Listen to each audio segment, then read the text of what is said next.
Wala talaga sa ayos tong araw na to, guys. Ang dami naming change of plan, mga pisting yawa talaga to mga kasama ko. Wala talaga kaming plano na tuloy-tuloy. Hindi namin natuloy yung yung Ferris wheel. Hindi namin natuloy yung half in, half off na bus ride kasi ang mahal, 400 Hong Kong dollars. Alam niyo kung saan na lang kami pupunta? Dito. Punta na lang kami ng Chimchachoy. Tingnan na lang namin kung ano magawa namin doon.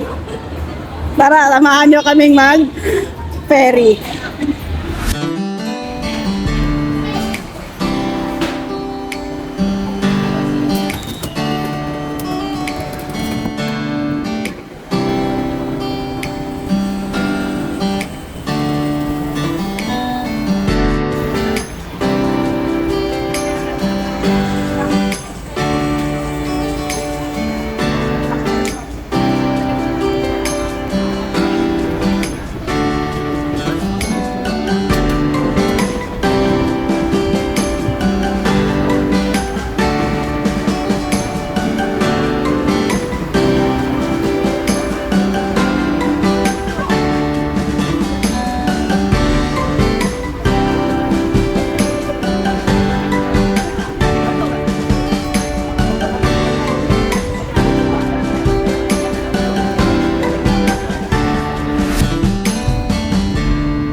Yan yung dahilan kung bakit hindi ako nakapag-outro. Mga me, mga de, mga sisi loves.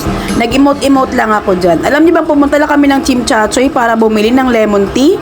Tapos nag-picture-picture sa clock tower. Then wala na. Yun lang ang ganap namin. So hanggang sa muli. Paalam!